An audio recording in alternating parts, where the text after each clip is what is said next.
warahmatullahi wabarakatuh. Pada kesempatan kali ini, kita akan membahas modul 3, Lab Microprocessor dan Interfacing, yaitu Arduino, ADC, dan PWM. Tujuan praktikum. Tujuan praktikumnya itu untuk mengetahui pengertian dan fungsi Arduino, mengetahui karakteristik pin pada Arduino, dan mengetahui cara kerja ADC dan PWM. Peralatan yang digunakan, yang pertama itu ada Arduino, LED, resistor 220 ohm, project board, kabel jumper, dan potensiometer 10 kilo ohm. Nah, kita masuk ke pengenalan Arduino. Arduino itu merupakan sebuah platform dari physical computing yang bersifat open source. Arduino itu nggak cuma sebuah alat pengembangan, tetapi ia adalah kombinasi dari hardware, bahasa pemrograman, dan Integrated Development Environment atau yang biasa disebut IDE yang canggih. IDE ini sebuah software yang digunakan untuk menulis program, mengcompile program menjadi kode biner, dan mengupload ke dalam memori microcontroller. IDE Arduino sendiri terdiri dari yang pertama itu disebut editor. Editor ini merupakan window untuk menulis dan mengedit program dalam bahasa processing. Kemudian ada yang namanya compiler. Compiler itu sebuah modul yang mengubah kode program dalam bahasa processing menjadi kode biner. Kenapa? Karena yang dapat dipahami oleh microcontroller itu adalah kode biner. Nah, selanjutnya dalam IDE Arduino itu ada yang namanya uploader. Uploader itu merupakan sebuah modul yang memuat kode biner dari komputer ke dalam memori di dalam papan Arduino. Jenis-jenis Arduino yang bisa digunakan itu ada banyak. Nah, umumnya tuh diantaranya adalah Arduino Uno, Arduino 2 Milanov, Arduino Leonardo, Arduino Mega 2560, lalu ada Arduino Intel Galilei, ada juga Arduino Pro Micro AT, Arduino Nano R3, Arduino Mini Atmega, terus ada Arduino Mega ADK, dan juga Arduino Explora. Pin pada Arduino. Pin pada Arduino itu ada dua jenis. Yang pertama itu pin digital. Pin digital itu memiliki dua buah nilai, yaitu high, nilai 1, dan low 0.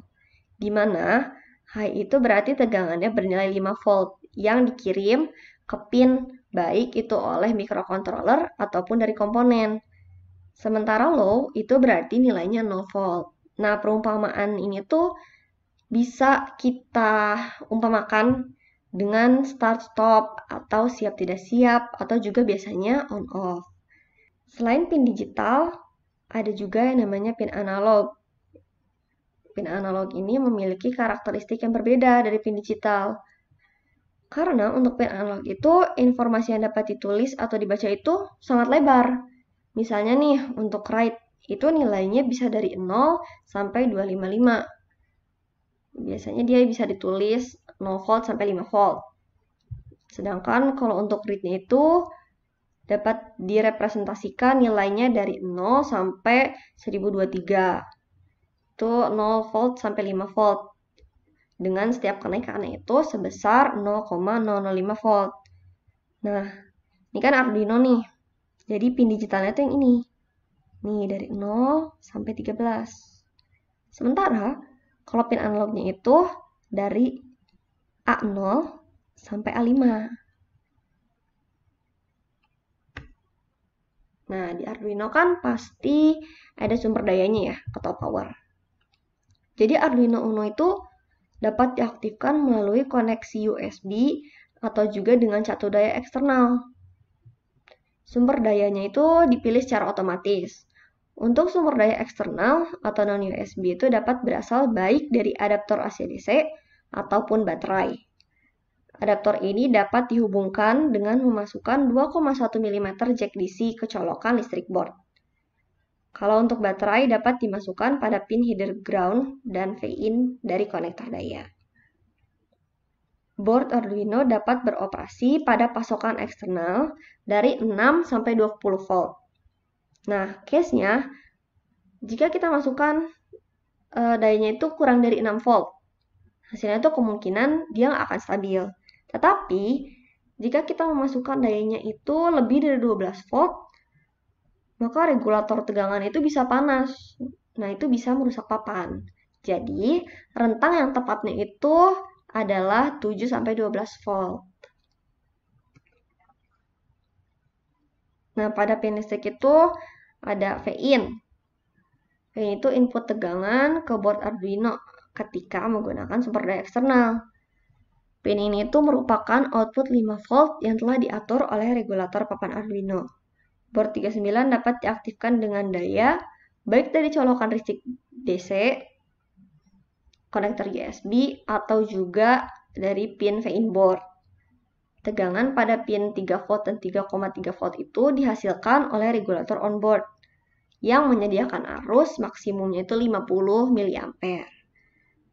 Lalu ada juga pin GND ya tulisannya. Nah, pin GND ini sebagai pin ground.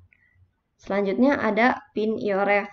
Pin IORF ini yang memberikan tegangan referensi ketika mikrokontrolernya beroperasi. Dalam Arduino itu ada memorinya juga. Atmega 328 memiliki 32 KB dengan 0,5 KB digunakan untuk bootloader. Atmega 328 juga memiliki 2 KB dari SRAM dan 1 KB EEPROM. Nah, EEPROM ini dapat dibaca dan ditulis dengan library EEPROM. Selanjutnya di Arduino itu kan ada input dan output ya. Nah, yang pertama itu ada pin digital. Yang tadi yang udah kita bahas. Pin digital ini totalnya ada 14 pin. Dengan fungsinya itu pin mode, digital write, dan digital read. Pin digital beroperasi pada tegangan 5 volt, di mana tiap pin itu maksimum 40 mA dan memiliki resistor pull-up internal atau terputus secara default dari 20-50 kilo ohm. Lalu ada pin serial. Pin 0 atau RX dan pin 1 TX itu digunakan untuk menerima oleh RX dan mengirimkan oleh TX, mengirimkan data serial TTL. Pin ini terhubung dengan pin Atmega 8U2. Terus ada juga USB to serial TTL. Lalu ada juga external interupsi. Pin 2 dan 3 itu dapat dikonfigurasi untuk memicu interrupt pada nilai yang rendah atau low value, rising atau falling edge, atau juga perubahan nilai. Nah, untuk rinciannya bisa dilihat di fungsi attach interrupt. Selain pin digital, tadi kan ada pin digital, berarti ada juga pin analog. Nah, pin analog ini itu dimulai dari pin A0 sampai A5. Pin analog itu menyediakan 10 bit ADC dengan fungsi analog read. Ada juga PWM. Untuk PWM itu adanya di pin 3, 5, 6, 9, 10, dan 11. Menyediakan 8 bit PWM dengan fungsi analog write. Ada juga SPI. Nah, SPI ini ada di pin 10, itu pin SS, terus di pin 11 itu MOSI, pin 12 untuk MISO, pin 13 itu SCK. Nah, mendukung komunikasi SPI dengan menggunakan perpustakaan SPI. Ada juga LED. Nah, LED ini nanti akan menyala ketika nilainya high. Selain itu ada juga RF nih. Nah, RF itu sebagai tegangan referensi untuk input analog. Buat RF dapat digunakan dengan fungsi analog reference. Nah, ada juga input output itu ada reset. Reset itu menggunakan low untuk mereset microcontroller. Jadi biasanya reset itu buat nambahin tombol reset ya, atau mereset. Nah, kita masuk ke ADC atau analog to digital converter. Jadi, apa itu ADC? ADC itu perangkat elektronika yang berfungsi sebagai pengubah sinyal masukan analog menjadi sinyal digital dengan bentuk kode-kode digital. Nah, ini tuh prosesnya nih. Jadi, ini kan data analog nih yang masuk. Datanya masih bentuk analog kan? Akan dihasilkan data digital. Berarti di sini akan terjadi proses ADC. Pengkonvertan analog menjadi digital. Nah, proses ADC itu ada apa aja? Proses ADC itu yang pertama ada pencuplikan. Pencuplikan itu adalah proses pengambilan suatu nilai diskrit atau nilai pasti dalam suatu data kontinu dalam satu titik waktu tertentu dengan periode yang tetap. Semakin besar frekuensi pencuplikan, berarti semakin banyak data diskrit yang didapatkan. Maka semakin cepat proses ADC-nya. Nih, jadi kan sini nih, data aslinya kan bentuknya analog nih ya. Nanti akan dicuplik nih. Data-datanya akan menjadi data diskrit nih, menjadi nilai diskrit. Itu yang dinamakan pencuplikan. Proses yang kedua itu namanya pengkuantisasian. Pengkuantisasian itu proses pengelompokan data diskrit yang tadi udah didapetin di proses pertama ke dalam kelompok-kelompok data. Atau pengkuantisasian itu disebut juga proses pemetaan nilai input seperti pembulatan nilai. Semakin banyak kelompok-kelompok dalam proses kuantisasi, berarti semakin kecil selisih data diskrit yang didapatkan dari data analog yang tadi. Maka semakin teliti proses ADC-nya. Kemudian proses yang ketiga itu adalah proses pengkodean.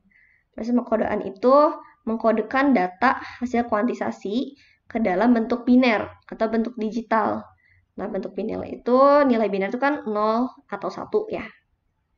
Nah, ini ada rumus untuk mencari data ADC-nya, yaitu VI dibagi V referensi dikali maksimal datanya. Nah, kita masuk ke PWM. PWM itu Pulse Width Modulation. Jadi, PWM itu salah satu teknik modulasi dengan mengubah lebar pulsa atau duty cycle dengan nilai amplitudo dan frekuensi yang tetap. Singkatnya itu, PWM itu teknik mengatur lebar pulsa untuk mengatur jumlah daya yang tepat untuk diberikan ke beban. Satu siklus pulsa merupakan kondisi high, kemudian berada di zona transisi ke kondisi low. Lebar pulsa PWM berbanding lurus dengan amplitudo sinyal asli yang belum termodulasi. Nah, pin PWM pada pin Arduino itu biasanya dikasih tanda tilde. Nih, tanda tilde tuh yang kayak gini. Nih, tanda tilde. PWM itu adanya di pin 3, 5, 6, 9, 10, 11. Pin PWM itu dapat dilakukan dengan perintah analog write. Tadi kan kita bahas duty cycle ya nih. Duty cycle itu merupakan representasi dari kondisi logika high dalam suatu periode sinyal dan dinyatakan dalam bentuk persen. Dengan range-nya itu dari 0% sampai 100%. Nah, ini cara mencari duty cycle. T on dibagi T on plus T off atau T total. Nih, untuk penjelasan lebih lanjutnya nih ya. Jadi PWM pada Arduino itu akan bekerja pada frekuensi 500 Hz. Artinya apa? Artinya itu berarti ada 500 siklus atau 500 ketukan dalam setiap 1 detik. Untuk setiap siklus itu nilainya bisa dari 0 sampai 255. Nah, kayak gimana? Nih, kita lihat dari gambar yang di sebelah kanan ini. Ya. Tadi kan dia pakai fungsinya analog write. Nah, kalau misalnya kita masukin 0 nih di sini, berarti kan tuh jadinya 0%. Kalau 0%, berarti di pin tersebut itu nilainya itu akan selalu 0 volt. Tuh. Dalam satu siklus ini tuh 0 volt terus. Gimana kalau kita masukin 64? 64 itu sama aja 25%. Berarti nanti seperempatnya ini akan bernilai 5 volt, 3/4 sisanya itu nilainya 0 volt. Ini untuk yang 25%. Ya. Nah, kalau misalnya 50% atau setengahnya itu gimana? Kalau 50% itu berarti ini nilainya itu kan 127 ya. Karena setengahnya dari 255. Nah, kalau 50% atau setengahnya berarti setengah siklusnya itu akan bernilai 5 volt, setengahnya lagi 0 volt. Terus kalau misalnya kita tulis di sini 191 ya, 191. Nah, 191 ini kan sama aja 75%. Ini kan kalian tinggal hitung aja ya. Atau di sini misalnya 75/100 dikali 255-nya, berarti 191. Nah, karena ini 75%, berarti 3/4-nya itu bernilai 5 volt. Sementara 1/4-nya nilainya 0 volt. Karena dia kan nggak full 100%, tapi cuma 75%. Nah, kalau ini kita masukin full nih, 255.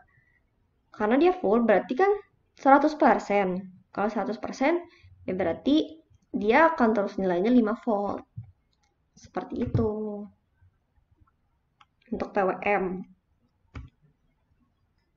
Sekian untuk modul 3.